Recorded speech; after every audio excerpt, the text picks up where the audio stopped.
فهذا هرقل عظيم الروم يطرح كثيرا من الأسئلة عن النبي صلى الله عليه وسلم على أبي سفيان، لينتهي به المطاف بصدق دعوة محمد قائلا: لو كنت عنده لغسلت عن قدمه.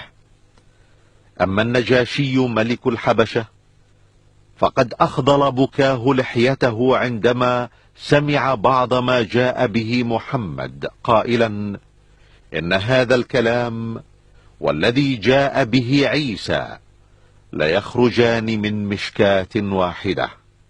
يقول المفكر الفرنسي لامارتين: محمد هو النبي الفيلسوف الخطيب المشرع المحارب قاهر الأهواء. وبالنظر لكل مقاييس العظمة البشرية أود أن أتساءل: هل هناك من هو أعظم من النبي محمد؟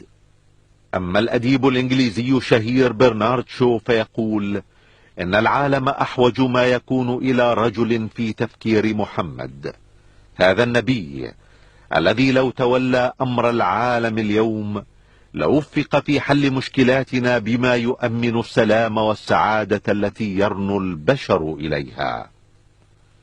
أما مايكل هارت فيقول إن اختياري محمدا ليكون الأول في أهم وأعظم رجال التاريخ قد يدهش القراء، لكنه الرجل الوحيد في التاريخ كله الذي نجح أعلى نجاح على المستويين الديني والدنيوي. الزعيم الهندي المهاتما غاندي الذي يقول: بعد انتهائي من قراءة الجزء الثاني من حياة الرسول محمد وجدت نفسي بحاجة للتعرف أكثر على حياته العظيمة. إنه يملك بلا منازع قلوب ملايين البشر.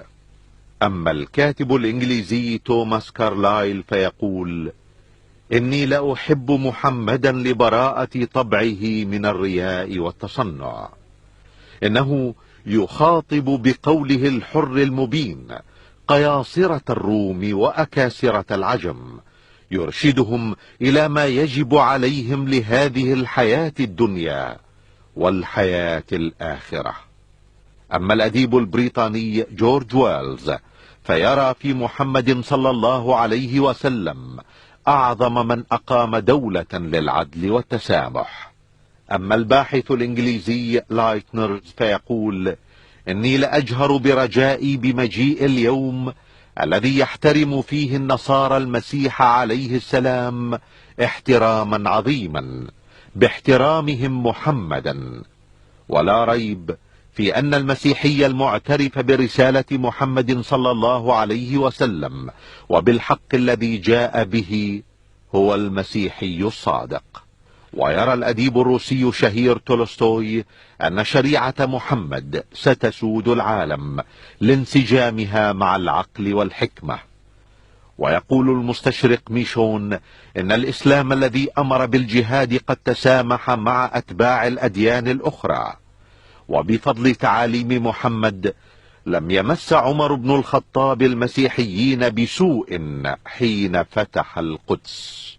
ويقول المؤرخ الفرنسي غوستاف لوبون إن محمدا هو أعظم رجال التاريخ.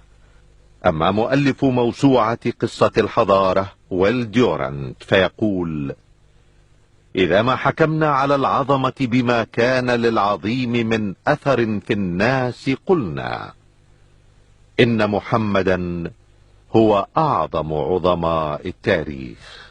وصدق الله العظيم إذ يقول: وإنك لعلى خلق عظيم.